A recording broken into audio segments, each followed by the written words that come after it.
Graça e paz, meus irmãos. Tudo bem com vocês? Passaram bem o dia? Calorzinho, né? Irmãos, eu estou explodindo assim de alegria hoje à noite. João, você vai ver aqui. Tá vendo a minha camisa aqui? Tem uns fiapos aqui. Camisa que tem muito tempo que eu não uso. Ah, tá nem marcando. Pastor Patrícia, por gentileza, tá? Dá uma revisão nas minhas camisas que tem que tentar. Me ajuda, tá? Me ajuda.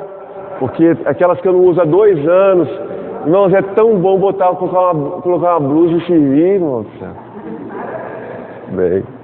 Irmãos, na semana passada, nós estudamos sobre o nosso maior patrimônio, que é quem? A nossa casa, nossa empresa, nosso dinheiro, a conta corrente? Não. O nosso maior patrimônio somos nós mesmos.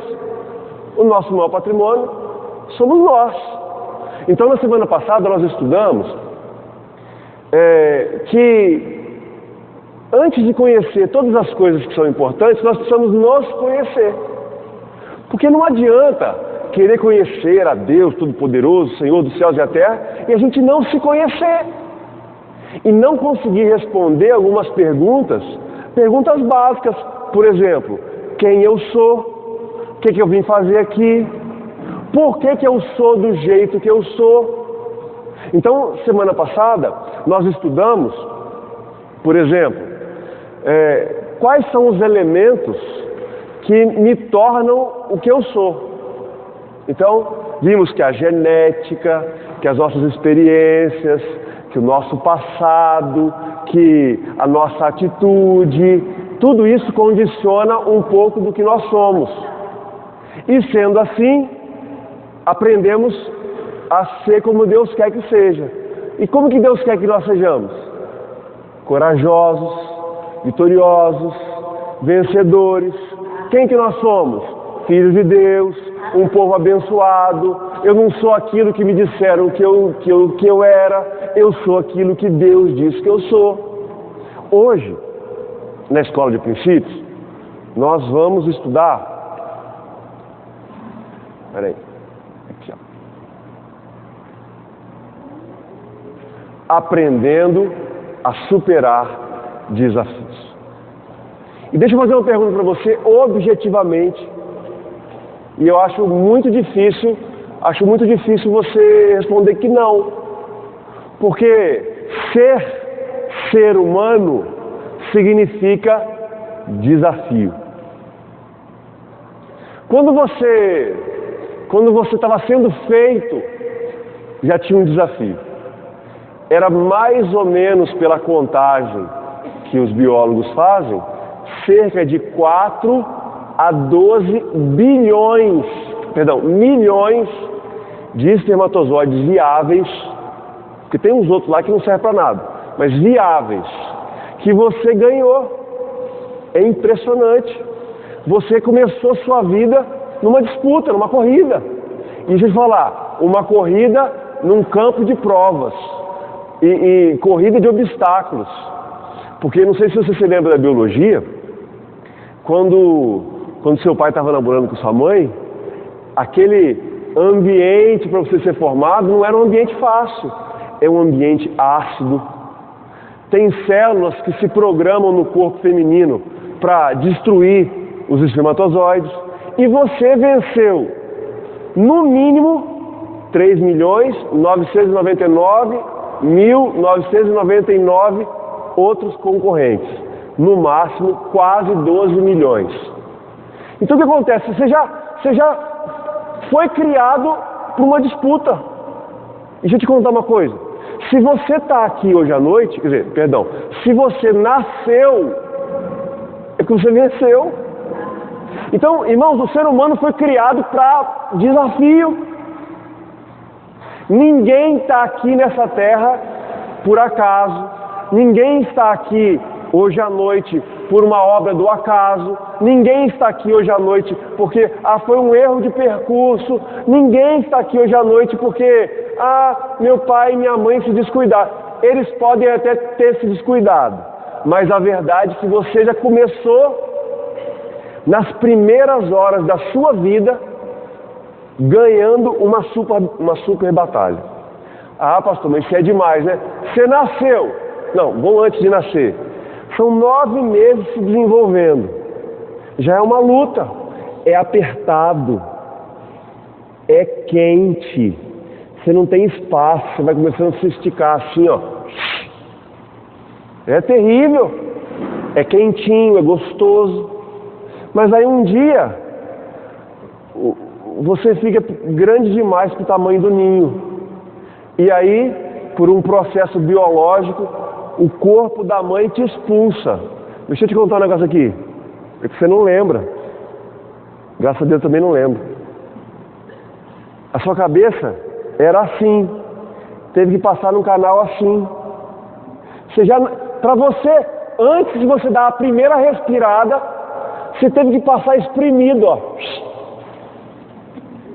E tem uns que não querem nascer. Tem que vir um médico com um instrumento assim, chama forceps. Pega na cabeça do bicho. Vem, rapaz. E outros que ainda, por uma questão de dilatação da mãe, tem que rasgar a barriga da mãe. Está lá todo quentinho, todo assim. De repente, a luz. Não, pode parecer bobagem, mas a luz é um desafio. O seu olho nunca viu a luz. Você é exposto a uma série de desafios. Os seus ouvidos ouviam, mas com água. Então os sons eram amortecidos.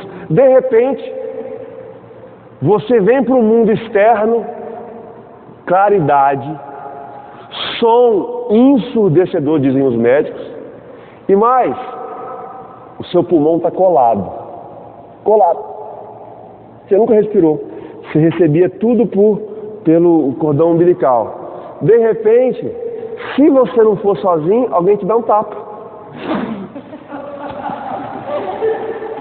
Vive! Ou você respira, ou você morre. E o pior, deixa eu te contar um negócio. Além desse trauma, já vem os cortes. Já te cortam o fluxo de nutrientes. Já te dão um corte. Segundo, é terrível um negócio desse. Já te fazem, na nossa época nós não tinha esse negócio. Já te dão uma furada no pé para fazer um teste de um pezinho. Caramba, você estava todo aconchegado, tudo bom lá, tudo tranquilo, tudo numa boa. De repente, você tem que respirar, claridade, barulho, um monte de luz. Você sabe que na hora do parto tem luz. Você já toma um choque assim, e aí ainda te dão um espetado, moço. Vive, meu filho, anda. Antigamente colocava a criança para lá, hoje colocam já perto da mãe, aí ela sente o cheiro, é bom demais. Deixa eu falar para você, no Brasil, eu esqueci o índice, mas a taxa de mortalidade do primeiro ano, o Brasil ainda melhorou, mas muitas crianças morrem no primeiro mês. Por quê? Má formação, porque doenças gerais. Então deixa eu falar para você aqui, a vida é desafio. Para você estar aqui, você venceu barreiras. E a vida significa desafios. Ah não, pastor, eu quero voltar para a barriga da minha mãe, não tem mais jeito. Você já foi cuspido já. Agora você vai ter que se virar. Então, irmãos, hoje nós vamos estudar isso. Aprendendo a superar desafios. Porque na genética de Deus para as nossas vidas, Deus colocou em nós um senso de sobrevivência, um instinto de sobrevivência, que por mais que a criança, o bebê recém-nascido, seja frágil, quer viver. Por isso que o aborto é uma monstruosidade. Porque tira a possibilidade de vida de quem não teve como se escolher, né? Então o que acontece? Deus colocou no ser humano a capacidade de lutar pela vida. Vocês já viram aquela foto dos médicos fazendo uma operação no feto e o feto segura no dedo do médico? Aquele dedo, aquela mãozinha. Quer viver. A criança quer viver. Só que nós crescemos aprendendo com desafios. Só que muitos de nós tomam tanta pancada na vida, é tanta ripada da vida, é tanta burdoada. É burdoada dos pais, que às vezes não são perfeitos, mas tem uns que são mais difíceis. É burdoada dos irmãos, é burdoada da família, é pancada da sociedade. Nós mesmos também não somos fáceis por conta do pecado. Irmãos, nós vamos apanhando. Aí o que acontece? Chega uma hora que a gente começa a querer desistir. Nós começamos a querer desanimar. Nós começamos a querer entregar os pontos. Você já viu, talvez na televisão, que quando uma pessoa está sofrendo demais, ela deita na cama, pessoas depressivas, pessoas em estado de choque, elas deitam na cama e voltam para a posição fetal? Aquela posição assim, você está encolhido, porque você se sente mais seguro, porque você se lembra de um tempo de segurança. Então, irmãos, é desafio o tempo inteiro. Acordar de manhã, pela manhã e viver a vida é desafio. A vida cristã é feita de desafios. A vida de trabalho, a vida do trabalho, Valderi, tira também isso aqui, por favor. A vida do trabalho é feita de desafios. A vida de familiar é feita de desafios. A vida qualquer coisa da vida. Para você conseguir uma namorada é desafio. Para você manter a namorada é desafio. Você vai ter filho é desafio, tem que pagar as contas daqueles meninos. Irmãos, é tudo desafio. Pastor, mas é muito desafio. Será que eu não vou ter um descanso? Vai. Você vai descansar. Quando você morrer, for para o céu, for encontrar Jesus, a Bíblia chama de reino de Deus. Aí a Bíblia diz que as lágrimas vão ser enxutas. Não vai ter mais dor, não vai ter mais doença, vai ser só alegria. Por isso que nós esperamos. Acho que foi a Alana outro dia que ministramos, ou a irmã Fran, Maranata. Vem logo, Senhor Jesus, porque é muito desafio. E Jesus falou assim, Jesus nos avisou, que no mundo nós teríamos desafios. Mas Jesus falou assim, eu venci o mundo, vocês também vão vencer. Então Jesus falou assim, eu venci o desafio, vocês vão vencer. Então hoje à noite nós estamos aqui para aprender, hoje não tem teoria, hoje é na prática. Na prática, você já sabe, você já venceu um monte. Você está vivo. Como aprender a superar desafios.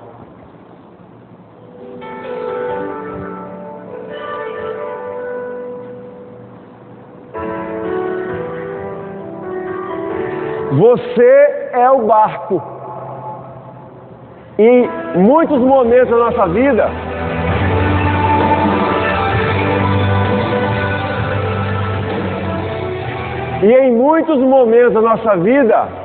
a vida é assim. Não é calminha não.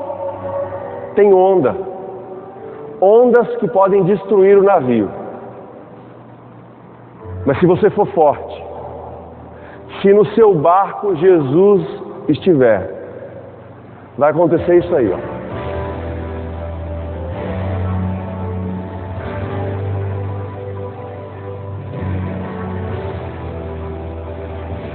Pode ser a onda que for, pode ser o problema que aparecer.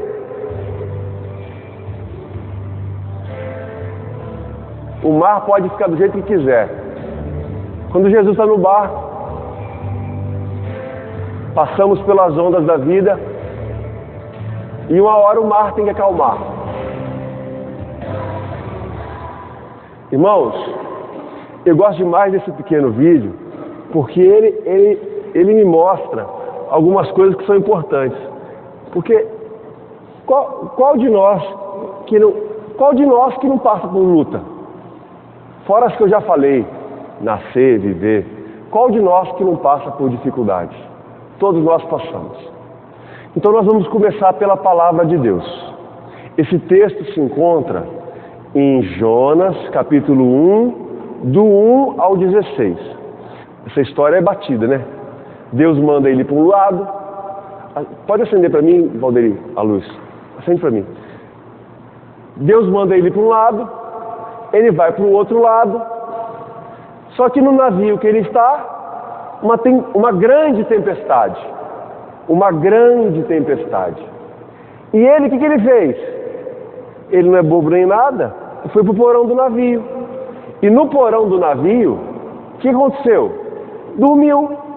E o povo desesperado, o povo lançando fora a carga, o povo rezando, cada um para o seu Deus. E aí, desesperados, iam morrer. Eles, supersticiosos, fazem um sorteio. A culpa é de alguém. E a culpa ficou sobre ele. E eles perguntaram: de onde você veio? Quem é você? O que está acontecendo? Explica. Eu sou hebreu, sou profeta, Deus me mandou ir para um lado, eu estou indo para o outro. A culpa é minha. E a Bíblia diz, irmãos, nós vemos que mesmo depois que ele falou que a culpa era dele, a Bíblia diz que eles continuavam remando, tentando chegar em terra. Quando viram que não tinha mais jeito, pediram perdão a Deus. Ele mesmo falou: me joga do navio, vai salvar a vida de vocês. E eles fizeram o quê? Julgaram o culpado. Resultado, cessou a tempestade e os homens glorificaram a Deus. Muito bem. A primeira coisa, irmãos, que todos nós precisamos fazer para superar desafios, no caso desse texto, o desafio era a tempestade, não era? A primeira coisa que nós precisamos fazer para superar os desafios é identificar o problema. Olha o texto. Mas o Senhor lançou sobre o mar um forte vento e fez no mar uma grande tempestade. E o navio estava a ponto de se despedaçar. Irmãos, o problema visível era a tempestade. Mas qual que era a causa da tempestade? A primeira coisa que nós precisamos fazer, irmãos, é conversar com a nossa equipe para identificar o problema. E quando eu digo equipe, eu estou dizendo, se o problema é na família, temos que falar com a família. Se o problema é com as pessoas do trabalho, da empresa, temos que falar com as pessoas do trabalho. Se o problema é na igreja, nós precisamos falar com as pessoas da igreja. Precisamos conversar com as pessoas para identificar o problema. Porque, irmãos, se nós não soubermos o problema, como é que nós vamos lutar contra ele? Pensa no seu problema aí. Ah, desculpa, eu não perguntei. Você tem problemas? Você tem? Sério? Você tem? Bem-vindo ao mundo dos problemáticos. Todos nós temos. Alguns mais, outros menos. Mas, irmãos, nós não podemos tomar nenhuma atitude sem saber primeiro com quem ou com o que estamos lidando. Irmãos, precisamos identificar o problema. Por exemplo, você está em casa, com a luz do quarto apagada, dormindo. De repente, você ouve um barulho. Parece que estão entrando na sua casa, ladrão. O que você faz? Mas foi um barulho. Você tem que acender a luz para saber se é mesmo. Irmãos, se você tem um problema na sua empresa, tem um problema. Se você não souber diagnosticar o problema, você vai lutar contra o quê? Você está sentindo mal, está passando mal. O que é natural? Você vai ao médico para buscar um diagnóstico. Então, irmãos, nós precisamos identificar o problema. Se você não souber com o que você está lutando, com o que você está lidando, você não consegue resolver problema nenhum, superar desafio nenhum. Não adianta correr atrás da solução se ainda não identificou o problema. Vou falar de uma coisa assim bem fácil. Para os casados. Você está tendo um problema com o seu cônjuge. Um problema. Tá bom? Vocês estão brigando. Estão tendo discussões. Vocês estão querendo se matar. Vocês estão querendo estrangular um ao outro. Mas é estranho, porque um dia vocês fizeram juras de amor. Vocês trocaram beijos, vocês falaram que amavam, que ia ficar para sempre. Mas aconteceu alguma coisa que no meio do processo vocês estão, em luta.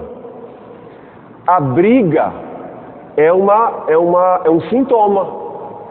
Por que da briga? Por que da briga? Então vou inventar um aqui. Vamos supor que eu fosse muito ciumento e eu estou com ciúme da minha esposa. Ela está usando uma roupa meio curta, eu estou nervoso e eu estou falando para ela usar a roupa comprida e ela insiste em usar a roupa curta. Qual que é o problema? Nós não temos que parar de brigar. Não, parar de brigar nós temos, mas qual que é o problema? Primeiro, ciúmes. Ciúmes. Primeiro problema, ciúmes. Se eu sou um marido que confio na minha esposa, é até comum ter um ciúminho, mas um ciúmão, isso é um problema. Segundo problema, uma esposa que não obedece o marido, está usando roupa curta, mas a roupa não é curta, o marido acha que é. O que é melhor? Arrumar confusão com o rapaz ou usar a roupa mais larga?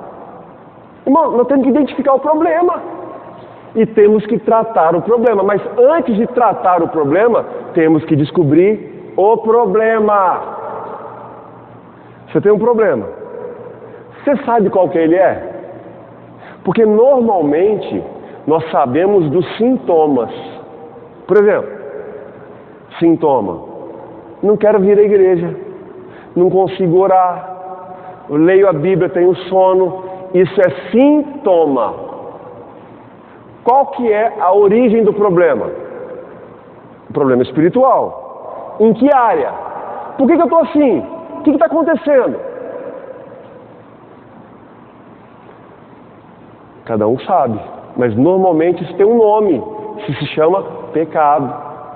Você está pecando contra Deus e está se afastando de Deus, se afastando de Deus, se afastando de Deus. Uma hora você está tão longe de Deus que você perde as forças.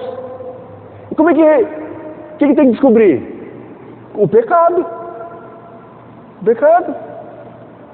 Os nossos olhos, a nossa boca, nossos ouvidos, vigiar.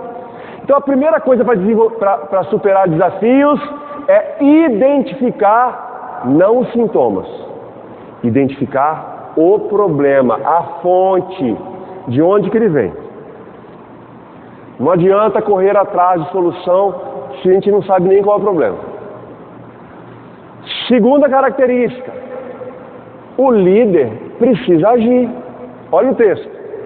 Chegou-se a ele o mestre do navio, que é o capitão, e lhe disse: o que se passa contigo? Agarrado no sono, levanta-te e invoca a teu Deus. Talvez assim esse Deus se lembre de nós, para que não pereçamos. Irmãos, presta atenção aqui em mim.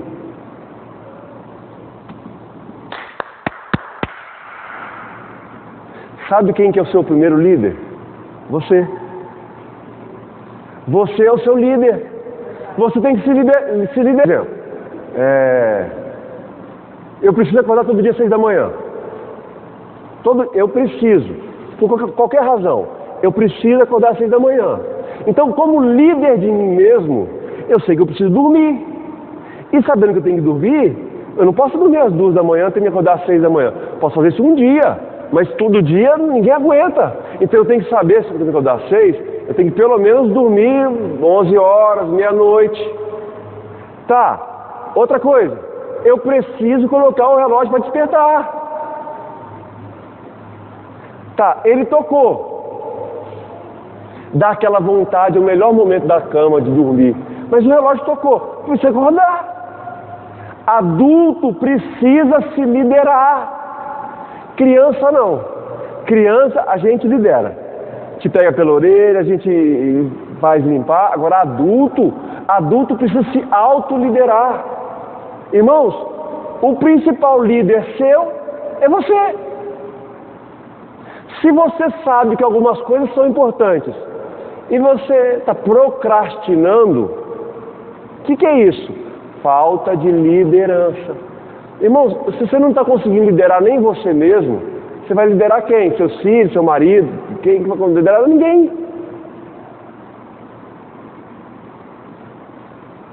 Então, o líder precisa agir. Gente, fala pra você que negócio aqui. Não tem conversa. É ação. Eu tenho que descobrir o problema. Na crise que o líder precisa aparecer. Você já viu aquele filme, ou no desenho animado, tem aquela falação, todo mundo falando ao mesmo tempo, de repente tem um grito, cala a boca! Aí alguém dá um tapa na mesa, alguém organiza a coisa. Num acidente, todo mundo está doido, e aí aparece um bombeiro. Não, gente, é por aqui. Dá uma voz de comando. O líder aparece na crise. Liderar quando está tudo fácil, Maria Maria, é fácil, Está tudo bem, o mar está de mar lisinho, o céu de brigadeiro, não tem tempestade. Então o líder é na crise. O verdadeiro líder não se esconde quando as dificuldades aparecem. Casamento.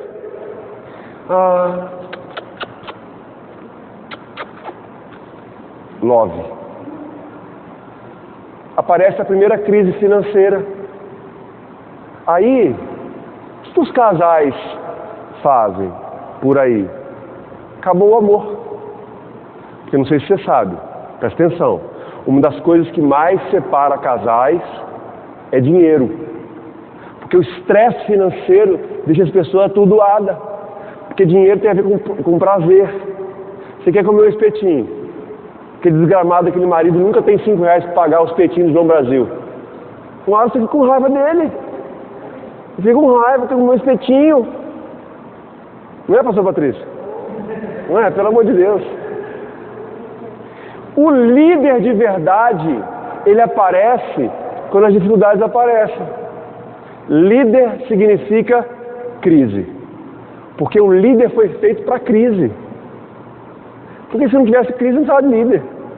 Então, irmãos, o líder tem a responsabilidade de motivar a participação de todos para a resolução do problema. Uma empresa sem líder perde a direção. O líder, por exemplo, em caso de empresa, se a empresa é combinado de abrir às 7 e o líder permite que os funcionários cheguem às 8, às 7h30, vai virar uma bagunça. Daqui a pouco estão roubando ele, daqui a pouco estão... Irmãos, não tem lógica. O líder precisa se mostrar. Para quê? Para motivar as pessoas na hora da crise. Então, por exemplo, os economistas dizem que nós estamos numa crise financeira. Ok. Se nós, nas nossas casas, principalmente os homens, nós não tivermos uma atitude proativa, ou seja, de encarar o problema, de fazer orçamento, de colocar limite nos gastos para não passarmos aperto, o que vai acontecer? A tempestade vai nos engolir. Então, irmãos, nós precisamos liderar. Precisamos liderar. Terceiro, no meio de uma crise, precisamos possuir equilíbrio emocional. Olha o que o texto diz, que os marinheiros estavam cheios de medo. Por quê? Porque iam morrer. Quem perto da morte não perde a calma? Todo mundo perde. Só que qual é o problema?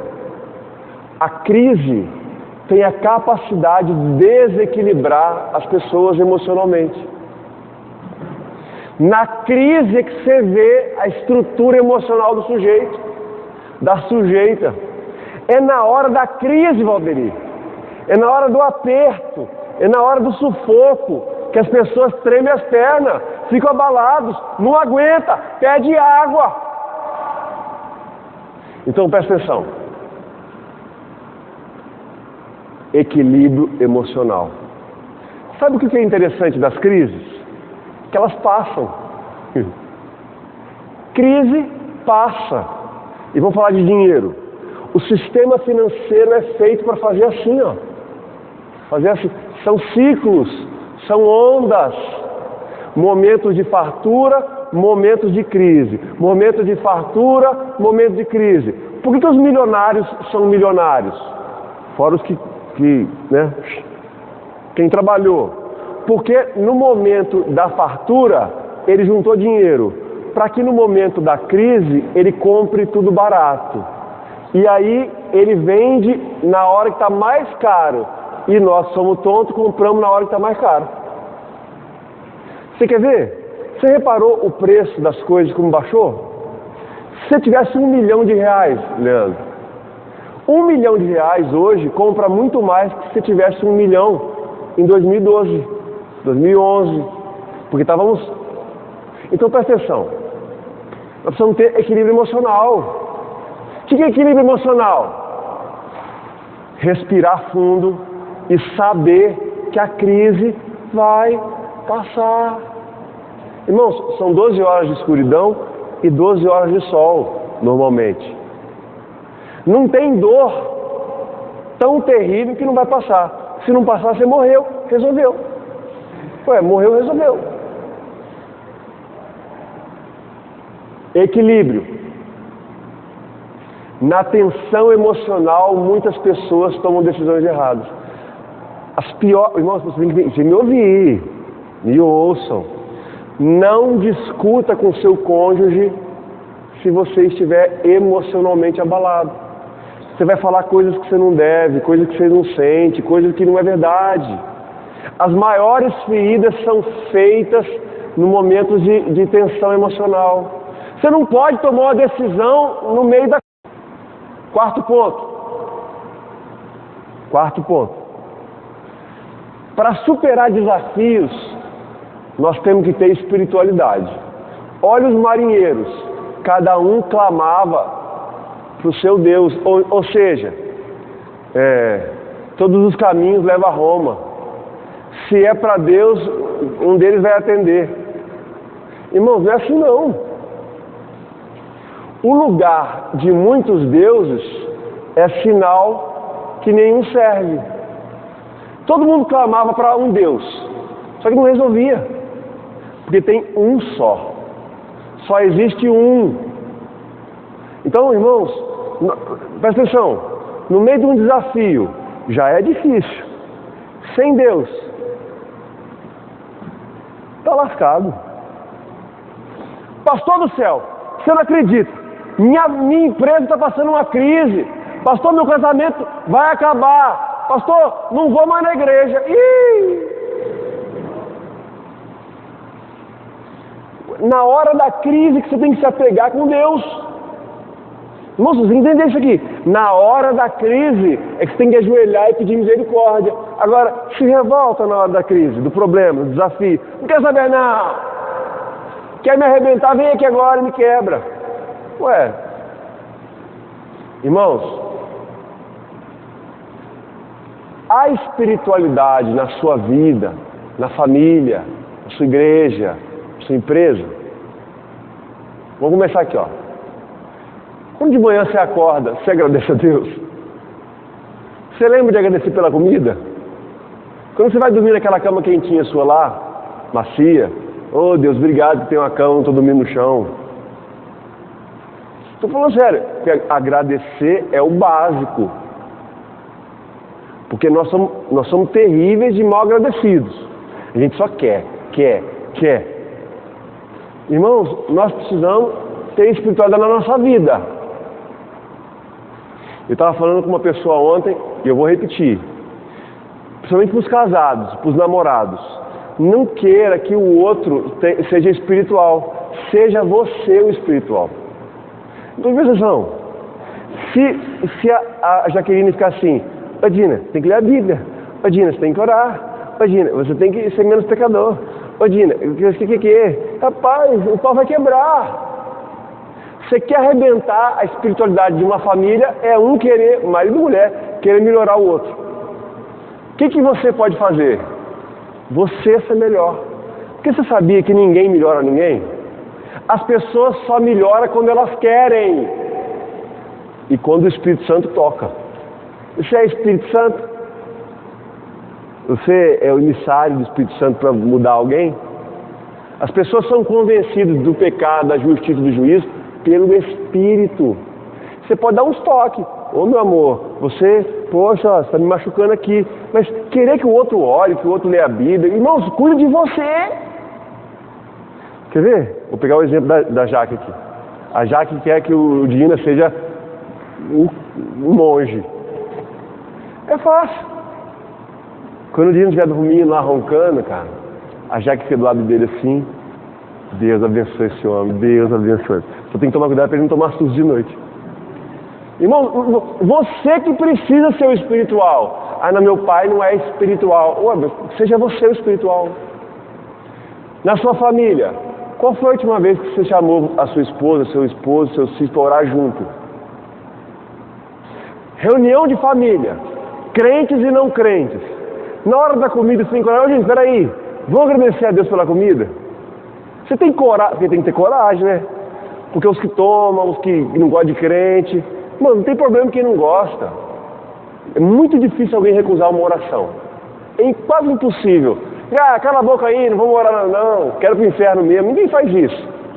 Então, tem na sua família, gente, fala assim, tem que ter espiritualidade na igreja. Aqui não, né? Aqui não tem esse problema. Mas eu conheço as igrejas, os caras se matam por cargo na igreja. Não, porque eu sou tal. E na empresa? Eu queria tocar nesse ponto. Você tem uma empresa. Pode ter um ponto, uma empresa. Ou pode ser igual a Maiane que vende ainda os pão de queijo? Pão de queijo não? Pão de mel não vende mais não? Fechou essa parte da empresa. Mas tinha uma empresa. Você tem uma empresa. Quando você vai chegar na sua empresa, você precisa, pelo amor de Deus, clamar a Deus para que Ele te abençoe. Você entra lá na empresa, não, irmãos. Tem que ter postura de líder. Tem que ter espiritualidade. Porque aqueles ali, cada um clamando para o seu Deus e não adiantava nada. 5. Entenda. O problema não são as coisas. Não, pastor. O problema lá da minha casa é falta de dinheiro. Não. Não é. O problema não é falta de dinheiro. O problema pode ser falta de organização que gera falta de dinheiro. O problema pode ser preguiça de trabalhar que gera falta de dinheiro. Pode ser não dizimar que vai chamar o devorador para te arrebentar logo. Pode ser um monte de coisa. Agora o dinheiro não é problema, deixa eu te contar, o dinheiro é solução. Pensa num trem que resolve alguns problemas, não todos, mas alguns resolve. Não resolve, mãe? Então o problema não é dinheiro. Dinheiro é sintoma. Por trás do dinheiro tem um problema. Então aqui, ó, os problemas não são as coisas. Eles estavam tão desesperados que eles julgaram a carga no mar. Mas olha o prejuízo financeiro que esses caras tiveram, perderam a carga. Mas o problema não era a carga, o problema era um sujeito, estava no porão. Estava lá no porão, desgramado. E deixa eu te contar um negócio. Tem gente que você traz para a sua vida que fica escondidinha lá no porão, só te arrebentando, só te corroendo, só minando as suas forças. E você achando que o problema são as pessoas, são as coisas. Não são as coisas. O problema não são as coisas. Na verdade, a crise é derivada sempre de pessoas. A crise é gerada por pessoas. Antes das coisas, tem-se as decisões. Antes das decisões, tem pessoas.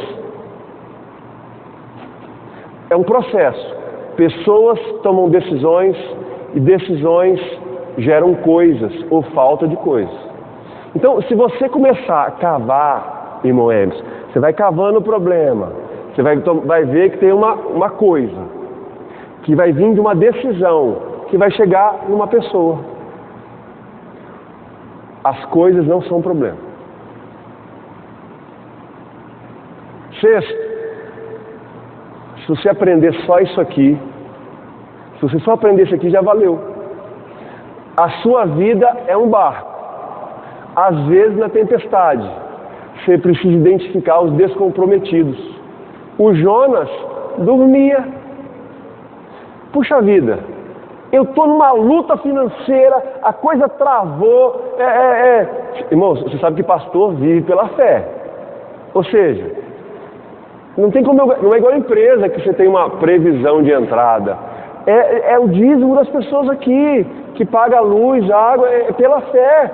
Um mês pode entrar o suficiente, o outro mês pode não entrar. Aí vamos supor que um mês Deus quer me provar se eu estou firme ali. Aí eu fui para minha esposa e falei assim: Patrícia, coisa arroxou, o trem apertou, vamos segurar. Aí, quando eu chego em casa no sábado, eu vejo a bolsinha da Arezzo em cima da mesa.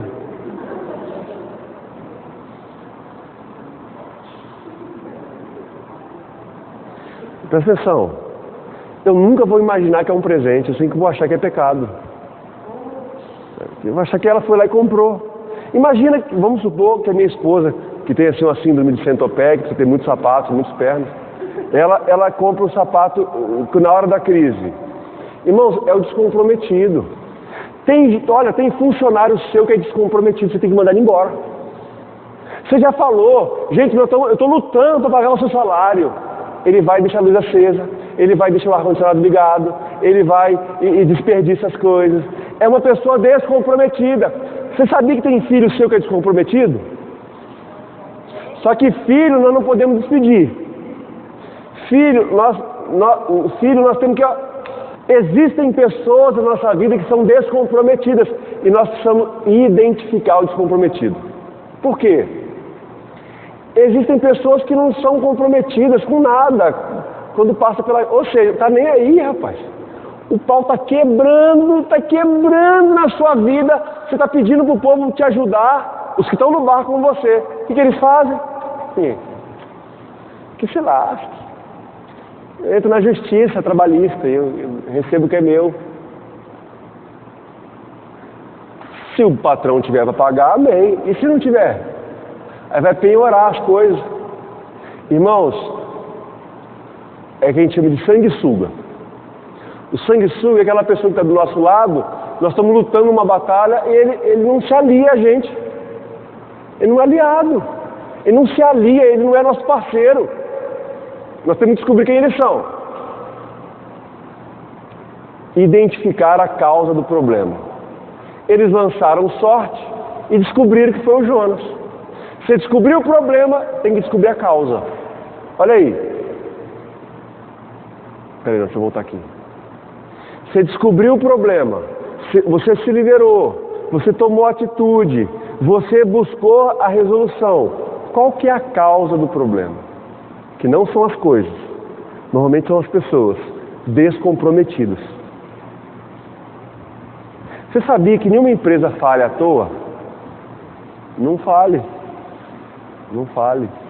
Fale por anos de negligência, de descomprometimento.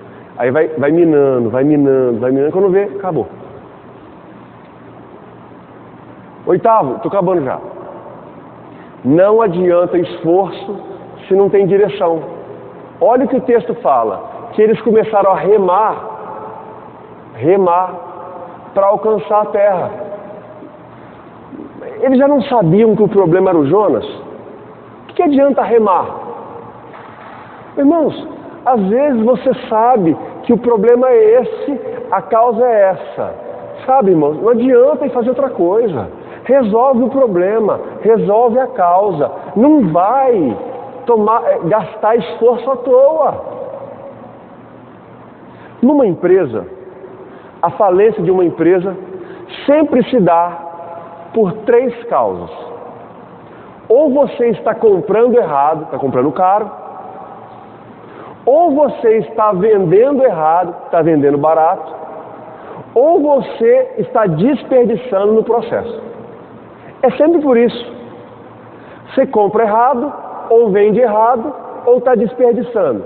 Agora, você achou a causa, achou o problema, você se lidera. Você vai gastar esforço com o que não adianta? Não adianta esforço se não há direção clara. Não adianta remar contra a tempestade. é necessário entender o porquê da tempestade. Você tem uma empresa, entra mês, sai mês, está no vermelho. Você vai insistir nisso até quando? Até você perder sua casa?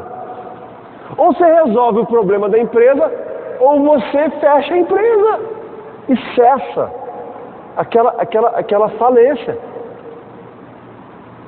E por último, não tenha medo de assumir a sua culpa. O Jonas falou, a culpa é minha. Isso aqui entre nós aqui. A grande maioria dos nossos problemas somos nós mesmos. Pastor, meu marido não me trata bem. Quem que é o problema? Claro, o marido, desrespeito, tudo mais. Mas o início é você que não se dá. Você já viram aqueles casos daquelas esposas que apanham? Falo de esposa, porque também conheço casos de esposo que apanha. Tem umas mulheres bravas, hein? Mas é mais marido bravo, que é agressivo. Eu conheci uma família lá em Lucas, fácil, resolveu o problema. Na primeira mãozada que o marido deu nela, ela tomou a pancada, acalmou a situação, ele bêbado foi dormir. No que ele estava dormindo, a polícia chegou, levou. Ué, a polícia levou. Maria da Penha, não tem conversa. Aí fica aquelas esposas assim, pai dos meus filhos. Aí começa a botar a culpa nela mesma. Ah, não, porque eu provoquei. Você pode provocar o que quiser, mas você não pode apanhar. Então, irmãos, nós temos que assumir as nossas próprias culpas. Porque sempre é mais fácil botar a culpa no... Não, pastor, o cartão de crédito veio alto. Mas quem gastou? Quem que passou ele na máquina? Ô pastor, mas eu não estou conseguindo. É até maldade de falar isso aqui no Mato Grosso, acorda mais cedo. Aqui todo mundo já acorda muito cedo. Olha lá, ó.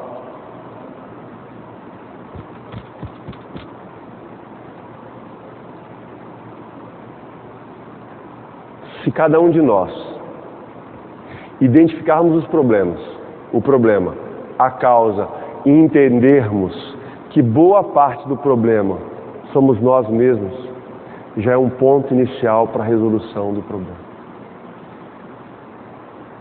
Não tenha medo de excluir a pessoa do problema. Você não pode demitir você mesmo, né? E depois que você casou, você não pode, pelo menos não deve se separar. Agora, um filho você disciplina, um funcionário você manda embora. Não, você tem um parente que te atormenta, você tem um parente que te espizinha, você tem um parente que só traz confusão na sua família. Pode ser o parente que for, irmão. Você vai deixar ele destruir sua família? Irmãos, o que o povo fez?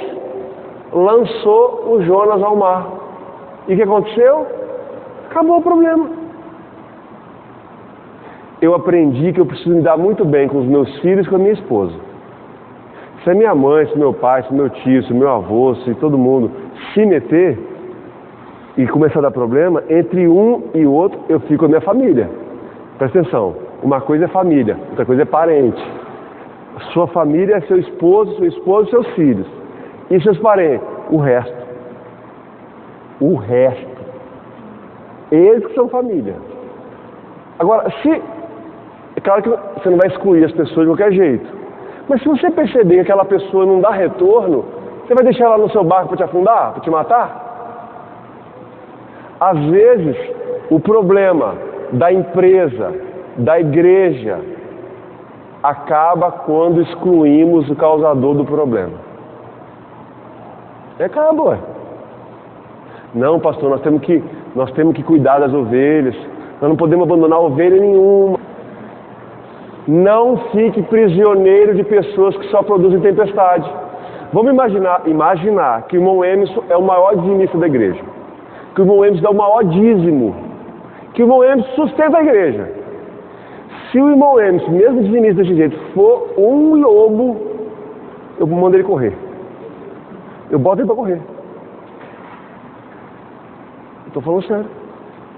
Pode ser o dízimo que for. Porque quem sustenta a igreja não é dizimista. Quem sustenta a igreja é Deus. Aleluia. É Deus que sustenta esse negócio. Então o pobre vai ter o mesmo valor do rico. Não tem negócio de rico e de pobre. Agora, existem pessoas nas nossas vidas que só produzem tempestade. E você sabe disso. Você sabe. As pessoas que estão perto de você, que ao invés de elas trazerem calmaria, elas só trazem tumulto, conflito, confusão. Tem gente que só diverge e é inimigo. Ué. Você vai ficar criando na sua casa uma cobra? Dá de comer para cobra. Um dia ela te pega. Quando Jonas saiu do barco, a tempestade cessou. Existem pessoas que só produzem tempestade. Você, eu produzo brisa ou tempestade?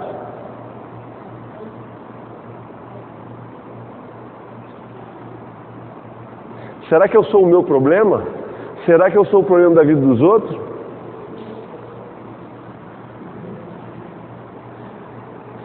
Todos nós encontraremos desafios. Todos nós. Mas num processo de autogestão, nós precisamos aprender a vencer desafios. E para vencer desafios, nós precisamos ser assertivos. Vai morrer com problema. Deixa eu te contar um negócio. Problema que não é resolvido, uma hora te mata. Porque ele vai te desgastando, vai te desgastando. Quando você vê, vai tirando sua força. Quando você morre. Às vezes não morre fisicamente, mas morre emocionalmente. Morre o seu ânimo. Você morre, você desanima. Será que não está na hora de você ter uma boa conversa com você mesmo? Eu estou falando sério. Puxar uma cadeira,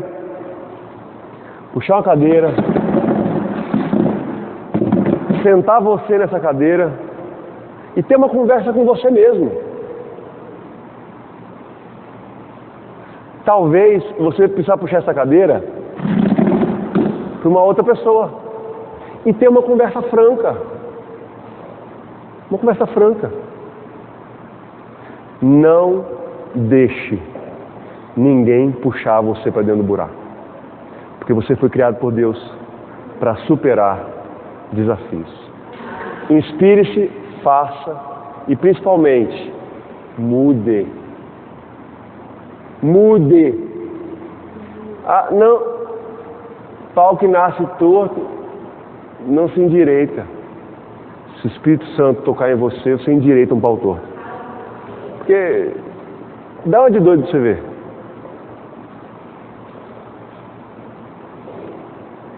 Você já viu aquela frase que tem assim nos carros assim? Nós capota, mas não breca. Você já viu essa aí? Bruto, rústico e sistemático. Nós capota, mas... Agora, o que eu estou querendo dizer com isso? Estou querendo dizer assim. Foram 10 pontos para você vencer o desafio.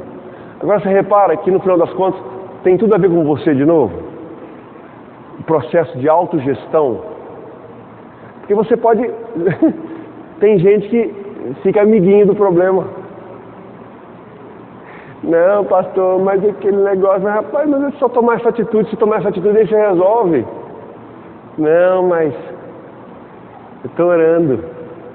Temos que orar, temos que buscar a vontade de Deus. Vai ficar orando para sempre? Uma hora tiveram que jogar os Jonas do barco. E a tempestade? Inspire-se. Haja, não faça. Mude, se for necessário. Vamos ficar de pé, vamos orar.